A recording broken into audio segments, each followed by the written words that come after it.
And here we go. Somebody started off at $500,000. $1/2 million, we have a $1/2 million. Take five.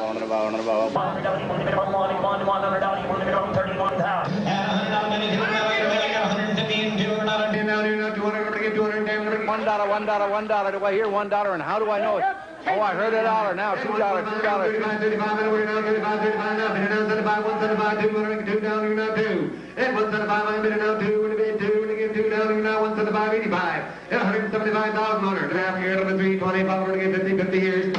$325 right in the front row. Thank you.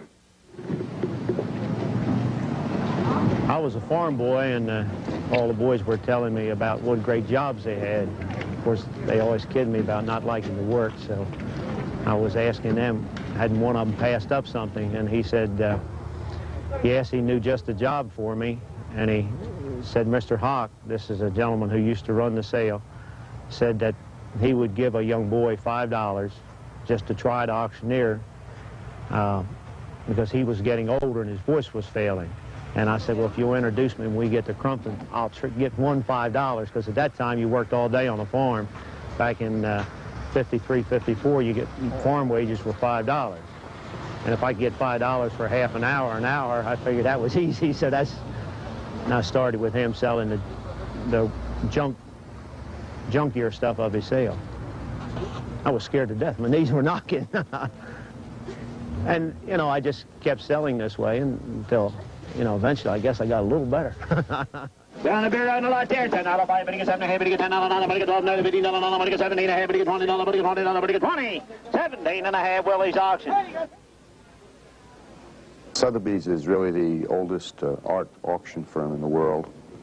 We sell works of art, jewelry, paintings, manuscripts, virtually anything that one could collect or ever has collected, as a matter of fact, over the history of mankind. My father had been in this business, and so I knew it from the time I was a small boy.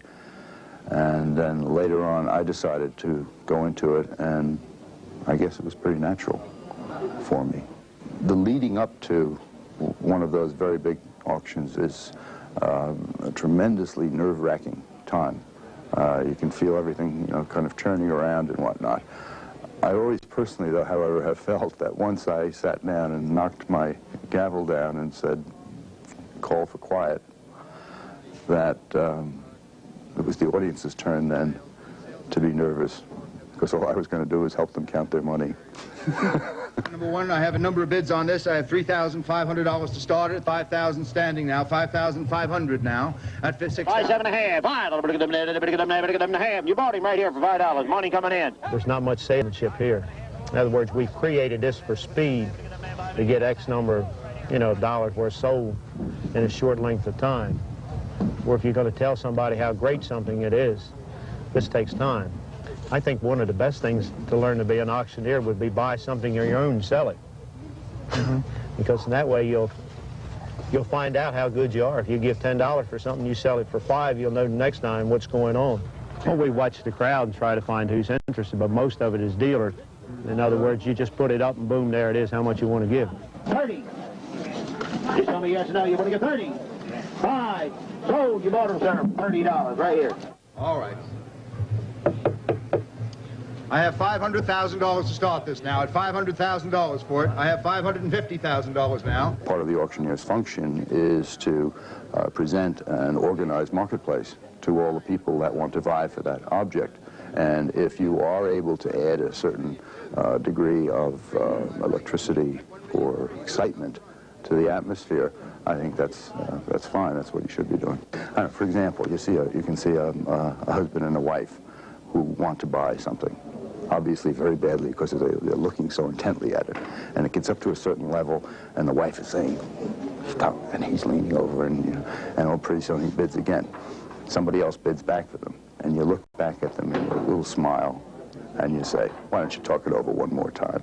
And they think that's wonderful, and they probably are going to try it one more time, and I hope they're going to get it. The only thing that's important, really, the rapport with your audience, that you can look out there and I can look in this person's eye or this one's or this one and know that they understand what I'm talking about and that they feel that like they're being treated fairly. You're like an umpire, you can't take sides. you know, you'd have to do what was fair. This is, I think, probably one of the reasons that we've continued to increase every year since we've been in business. Find a Ziegler stove, $10. What do you get? 5. There has to be that human contact. You believe in Sotheby's. You believe that the expert knows what they're doing. You believe in the integrity of the company to back up its word. And you believe in who you're talking to, that being the auctioneer. $1,050,000. Thank you.